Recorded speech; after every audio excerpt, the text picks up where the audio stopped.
नमस्कार दोस्तों। पाकिस्तान का दिल कहा जाने वाला लाहौर जनसंख्या की दृष्टि से कराची के बाद पाकिस्तान का दूसरा सबसे बड़ा शहर है। भले ही लाहौर आज पाकिस्तान का दिल हो, लेकिन 1947 से पहले लाहौर भारत की शान हुआ करता था। अगर साहित्यिक तौर पर देखा जाए तो लाहौर पाकिस्तान का सबसे बड़ा शहर है। लाहौर का इतिहास, संस्कृति और शिक्षा में एक महत्वपूर्ण योगदान है। यहाँ की साहित्यिक विरासत ही थी कि यूनेस्को ने लाहौर को साहित्यिक शहरों की फहरिस्त में शामिल किया था।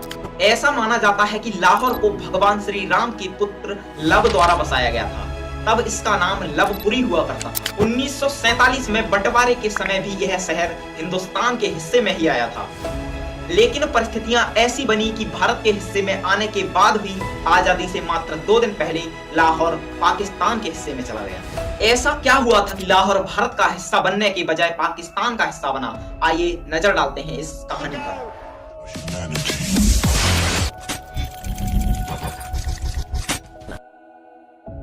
जैसा कि हम सभी जानते हैं कि 1947 में भारत बंटवारे की शर्त पर अंग्रेजी शासन से आजाद हुआ, जबकि एक दिन पहले यानी 14 अगस्त 1947 को भारत का एक बड़ा हिस्सा कटकर पूर्वी और पश्चिमी पाकिस्तान के रूप में भारत से अलग हो गया। सन 1971 में यही पूर्वी पाकिस्तान बांग्लादेश बन गया। अब कितना और कौन सा हिस्सा पाकिस्तान को दिया जाए, इसके लिए रूपरेखा तैयार की जानी थी। बंटवारे के ऐलान के बाद सरहद खींचने का काम एक अंग्रेज बैरिस्टर साइरिल रेडक्लिफ को सौंपा गया। 8 अगस्त 1947 को रेडक्लिफ पहली बार भारत आया था, जिसकी वजह से रेडक्लिफ को ना ही भारतीय संस्कृति और ना ही भारतीय टेरिटरी के बारे में कुछ ज्यादा जानकारी थी। इसके बाद पूर्वी और पश्चिमी पाकिस्तान की सीमा निर्धारण के लिए 5-5 जजेस की 2 कमीशन तैयार की जाती है। साइरिल रेडक्लिफ को दोनों ही कमीशन का अध्यक्ष बनाया जाता है। पंजाब बाउंड्री कमीशन के लिए इंडियन नेशनल कांग्रेस की तरफ से जस्टिस मेहरचंद महाजन और जस्टिस तेजा सिंह को नॉमिनेट किया जाता है, जबकि मुस्लिम लीग की तरफ से जस्टिस दीन मोहम्मद और जस्टिस मोहम्मद मुनीर को नॉमिनेट किया जाता है। बंगाल बाउंड्री कमीशन के लिए इंडियन नेशनल कांग्रेस की तरफ से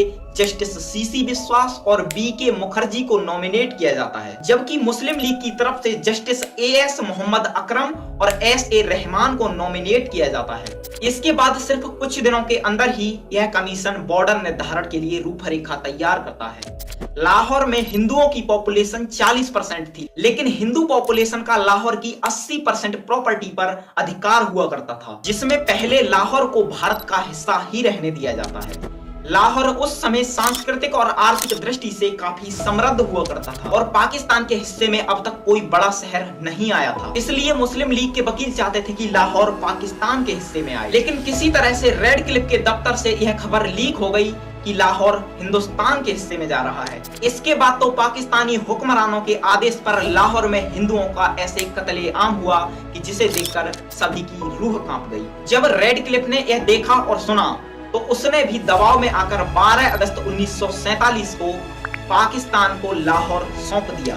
कुलदीप नैयर आजादी के बाद रेडक्लिफ से मुलाकात करने वाले इकलौते भारतीय पत्रकार थे। उन्होंने बताया कि रेडक्लिफ ने उनसे कहा था कि मुझे सीमा खींचने के लिए सिर्फ 10 से 12 दिन मिले थे और सिर्फ एक बार ही मैंने हवाई मार्ग से अखंड भारत को देखा था। मुझे बताया गया था कि लाहौर हिंदुओं का शहर है, वहाँ उनकी प्रॉपर्टी मुसलमानों से ज्यादा है। लाहौर को तब समृद्ध शहरों में गिना जाता था और तब तक पाकिस्तान को कोई बड़ा शहर नहीं मिला था। बंटवारे के बाद नाराज पाकिस्तान को मुझसे खुश होना चाहिए, इसलिए मैंने लाहौर को हिंदुस्तान से लेकर पाकिस्तान को दे दिया।